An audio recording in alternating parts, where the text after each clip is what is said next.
presentation, we will be covering our cloud solution for Team LAJ. My name is Jay Barconi. I am a grad student, master student that's distant, and my specialty is computer science. So I'm getting my master's in software engineering. Hi, my name is Austin Kenner. I'm also a grad student in the computer science department. Hi, my name is Lakshmi. I'm a PhD student in the ECE department, and this is my first semester, and my focus is on essentially security and particularly hardware security. Alrighty, so today we are going to talk about our project. Austin started our beautiful project and created a couple of service accounts for us. The name of my project is CS7346 project. And inside of our project, we have our code. So our code lives within our project so that we can do our CI/CD pipeline, which we'll cover later. As you can see all of the different commits that are there. This is where our code sits. So in terms of our code, we have an HTML website, and here's where that is. And of course, our HTML website was provided by Lakshmi. We received this from this beautiful website that has just different templates there. And we just, started from that template and was able to move forward. So the CI/CD pipeline, as I mentioned before, uses Cloud Build YAML. So here's our Cloud Build YAML, and pretty much we go through the various steps. Each name is its own step. So the first step is Docker build, then it's Docker push, and then it is gcloud run deploy. So these are the things that we chose. We also chose to use gcloud. So most of our stuff is in Cloud Run. So most of our information will contain that. So if I was to go to Cloud Build, we will be able to see the different builds that were triggered by the CI/CD pipeline. So when the build happens, of course, you have step 0, 1, and 2, as I mentioned before, the Docker build and the Docker push, and then the Cloud Run deploy. And these are the different layers and the steps of copying information that needs to be done for each step. And so overall, here's our website. So we use Artifact Registry for our, as soon as it loads up, for our deployment. So of course, when we use gcloud run deploy, it creates this folder called cloud run source deploy. And our actual service or image is actually within inside of this. This is the website active project. And every time we do a push via deployment using the CI/CD pipeline, it gets the tag associated with the commit. So if I go back here and I was to go to the master branch and look at the last commit, which is BAF0C22, and I was to go back here, we will see BAF0C22 associated with the latest and greatest image that was deployed. And so this is where our images sit. And so if I was to go to Cloud Run, we'll see the actual service here. So website active project. We have logs and we have revision. So in terms of the revision, as you can see, the image URL is associated to that artifact registry location that I explained before. And then we have the variable secret. That's basically adding the secret from the secret manager. Our code doesn't use secrets, but we added this secret just for showing that we can, and that secret is always going to be added. So the reason why is because in gcloud run deploy, we have it allow unauthenticated as well as set secret. Then if we click the website URL, as you can see, Team LAJ class project 7346, as soon as it loads up, we'll be able to look inside of the project. So here's our beautiful e-commerce website. The changes that we made to this template that existed already online is that we added a little chat feature. This chat feature, we can play paper, scissors, rock. If I type the word paper without the slash, we'll get scissors. If I type scissors, it'll say rock. It's just making sure that the computer slash bot always wins. And of course, we want that chat feature on pages that actually have reasons for you to contact us, like the contact us page. We also added to the products as well as to the home page a little area for us to add things to the cart. So if you click just different items that you want to add to the cart, once they're added, you can increase the quantity. You can also remove an item. If that item is already added to the cart, there will be like a little pop-up that says this item is already added to the cart. You'll press OK because it's expecting you to increase the quantity at the bottom. Once you click purchase, it'll just tell you thank you for your purchase. And this is, just a rundown of our e-commerce website. Again, it's just, 3 stock images. One of the images actually is coming from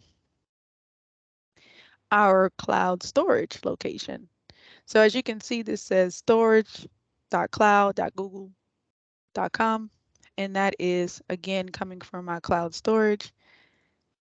So if I was to go to our cloud storage, we'll actually be able to see inside of our website project. We'll see that women-03 image that is actually displayed in the authenticated URL that is already inside of the HTML code. So those are the various things that I will talk about today in terms of some of the high level project information as well as the CI/CD pipeline. There is one more thing I would like to cover, and that's just basically why do our logs look a certain way? So if I was to go back to the Cloud Run and I was to click the service, this metrics, you'll see like these little jolts up and down, and that's because we have uptime check on. When you're running a website, you kind of want to make sure that that website is always available, and so we have uptime check on. So if we were to click test uptime check, we'll see that it is checking for the availability by just sending a git push every time. And once it's done with that git push, it'll return a 200. And with that, it comes with some alerting features. Those 2 alerts that we have, one is test uptime check. If it fails, basically if it's not a 200 that's resolved, we get basically an email if we set this up to receive emails. And the other one is if our SSL certificate expires, basically, then we'll get an alert for that as well. And so I can go back to the Cloud Run and I'll try to read the logs really quick. Well, yeah, the logs really quickly to try to see if I could see an uptime check. And usually it says uptime somewhere. Just try to quickly look for that. And all those clicks are what we've done recently in terms of clicking the image and things of that sort. And here it is. So if I go all the way to the bottom, it says Google Stack Driver monitoring uptime checks. As you can see, it did a get HTTP 200, and then it's saying monitoring uptime checks at the bottom. So these last 2 actually are the details that show us what the uptime check is actually doing on our website. Outside of that, like I said before, I covered the variables and the secrets that are there. And next up, Lakshmi will cover the cloud armor, the load balancer, and the static IP.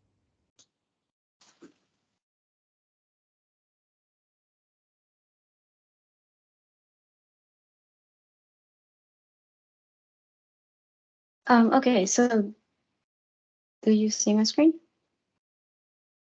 Okay, Yep. so this is Cloud Armor. for our project, we have 3 roles and deployed it to one target. So deny all IP address with a really low priority. So priority works in this. If you have a low priority, like a low number in the priority, it's higher in the priority level. So like an inverse relationship. And so so these 2 were the ones that I added. The one was to allow all IP addresses from the US. I could do this for any other country. And the other one was to deny any SQL injection attacks. This was from one of the defaults that default policies that were available. And it applies to a particular target. Now, in order to apply Cloud Armor to a target, we need a load balancer. Since our project is run on Cloud Run, we didn't initially need a load balancer. So an external load balancer was added for the purposes of using Cloud Armor. And since our project was on a serverless Cloud Run, we had the backend services use a serverless network endpoint group, and it was all of the data is being directed to the US location, and it's coming through from the US location. We also had to assign static IPs for this purpose, at least for the front end. And so if you look at the VPC network, we had to initially reserve static IP addresses, and those addresses are available over here with the required forwarding rules. And if you look at the IP address, since we have the forwarding rule, it leads back to our website, but now it has a static IP. That was all. Austin can proceed with his explanation. So next up, Austin will cover logging sync, BigQuery, and just to explain some of the reasons why we chose Cloud Run with the billing. Sounds good. Let me go ahead and share my screen here.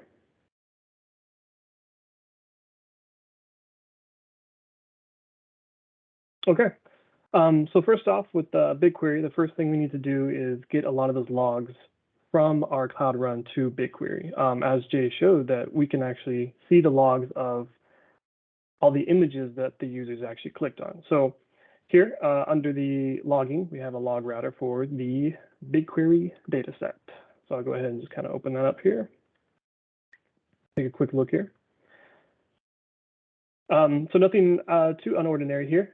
First, I chose to actually filter with the Cloud Run revision, as well as all the GET requests. And you'll see here, I actually added one external, exclusion filter image, as well as a logo.png. And I'll kind of explain why I did that here in a little bit. So going over to BigQuery, actually looking at, we have a few saved queries here, as well as data sets here, as well as future models that we're going to look to build. And so the purpose that we're looking to do here is to grab all of those GET requests that a user is actually clicking on images, either the backspace or the forward, and try to build a data set that can be used in a machine learning logistic regression model to actually come to the conclusion if this user is going to make a purchase or not. This could be used further to reach out to those customers, maybe offer coupon codes or something of that nature to kind of entice them a little bit further, or maybe find out what is it that most people are drawn to and how can we expand that capability across other products that more people might be interested in. So looking first at this query, let's go ahead and this one here. So what this does is it actually queries where that log router is dumping all of the logs for from the Cloud Run instance there. So nothing too fancy here. And then once we this actually creates a another table that this next query actually also queries from. And so what this is actually going to do here is it's going to gather the external IP addresses that those users have and all of the images they actually clicked on.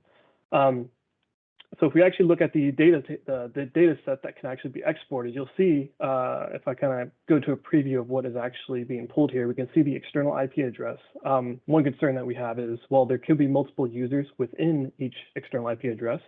And we kind of have a scheduling mechanism that may mitigate that, but it doesn't completely eliminate it. The number of occurrences, you can kind of see this is all similar here across it because we've only tested this once, and it kind of keeps drawing from that.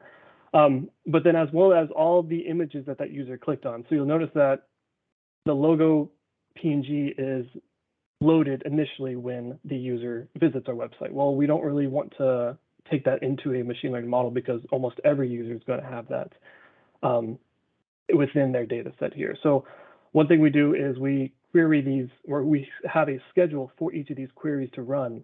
Not that one there. Here we go.